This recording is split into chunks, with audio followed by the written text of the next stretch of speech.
जय हिंद सैनिक भाइयों, फिर से स्वागत है आप सभी का अपने YouTube चैनल पर। साथियों, आप देख रहे हैं सैनिक सुविधा YouTube चैनल। साथियों, अगर आप भी सैनिक या पूर्व सैनिक हैं तो आज का वीडियो आप सभी के लिए बहुत महत्वपूर्ण होने वाला है, क्योंकि साथियों आज के वीडियो में बात होगी OROP 3 के बारे में। जैसा कि आप सभी जानते हैं, OROP 1 2014 में मिल गया है और OROP 2 जुलाई 2019 से मिल चुका है। सभी को इसका एरियर मिल चुका है। कुछ ही लोग ऐसे बचे होंगे जिनको इसका एरियर नहीं मिला है। अभी बात आती है OROP 3 की। तो OROP 3 कब से मिलने वाला है?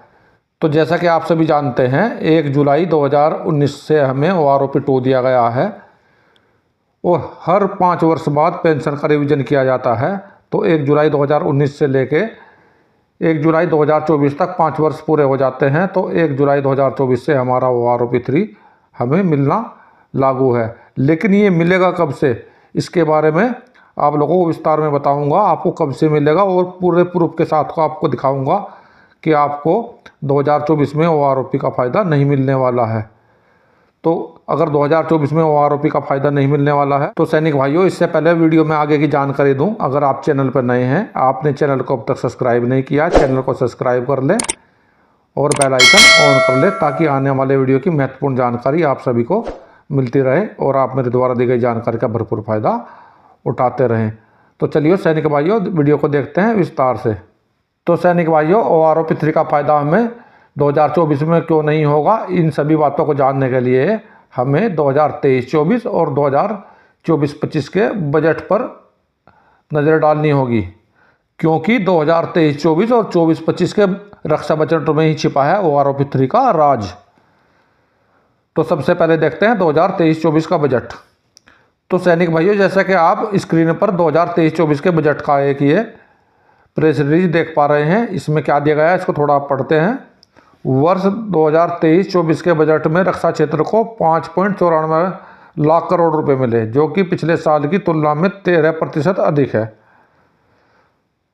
सशस्त्र बलों के सामाजिक आवंटन में अभूतपूर्व बढ़ोतरी हुई है। रक्षा पेंशन के लिए 1.38 करोड़ रुपये आवंटित हुए हैं। आधुनिक और बुनियादी ढांचे विकास के संबंधित पूंजीगत परिव्यय बढ़कर 1.62 लाख रुपये हो गया है।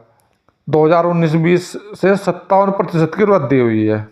BRO का पूंजीगत बजट 43% से बढ़कर 5,000 करोड़ रुपये किया गया है और DRDO का आवंटन में 9% की वृद्धि की गई है।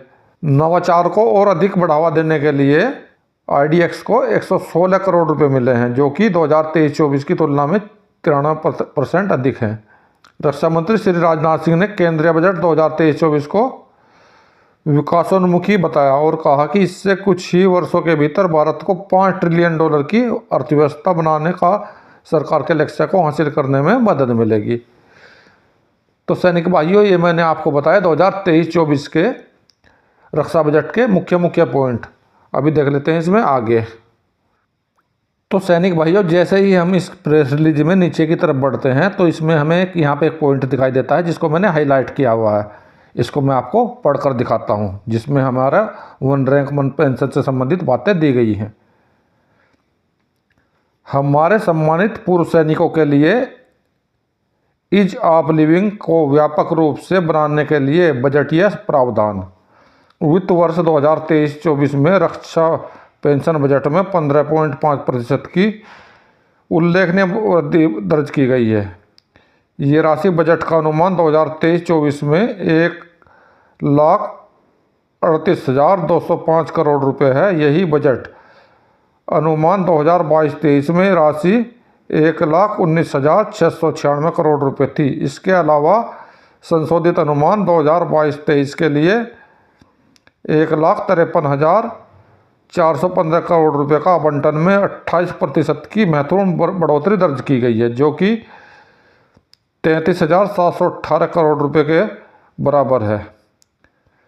इसमें 28,138 करोड़ रुपए की राशि शामिल है ताकि 1 रैंक 1 पेंशन OROP के तहत सशस्त्र बलों पेंशनरों, नागरिकों पेंशनरों से संशोधन के कारण पैदा हुई जरूरत को पूरा किया जा सके। तो सैनिक भाइयों, इसमें सबसे महत्वपूर्ण बात यह दी गई है 1 रैंक 1 पेंशन OROP के तहत सशस्त्र बलों के पेंशनरों की पारिवारिक पेंशनरों की संशोधन के कारण पैदा हुई जरूरत को पूरा करने के लिए भी इस बजट में दिया गया है। और आगे बढ़ते हैं।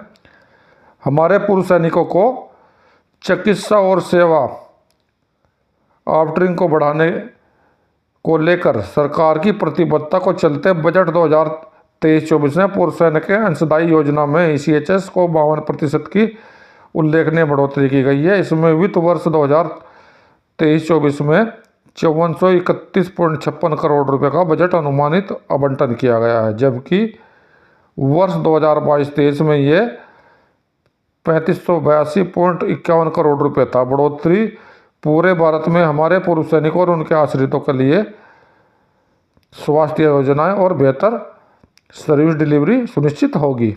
तो सैनिक भाइयों, बजट 2023-24 में वन रैंक वन पेंशन यानी कि OROP के लिए 28,138 करोड़ रुपए का आवंटन किया गया था और तभी हमें OROP 2 दिया गया है। तो सैनिक भाइयों, अभी देखते हैं रक्षा बजट 2024-25 उसमें क्या दिया गया है। सैनिक भाइयों, ये है रक्षा बजट 2024-25 जो 1 फरवरी 2024 को 3:40 पर एक प्रेस रिलीज जारी किया गया, जैसे आपको स्क्रीन पर दिखाई दे रहा होगा। तो इसके मुख्य मुख्य पॉइंट मैं आपको पढ़ के बताता हूँ।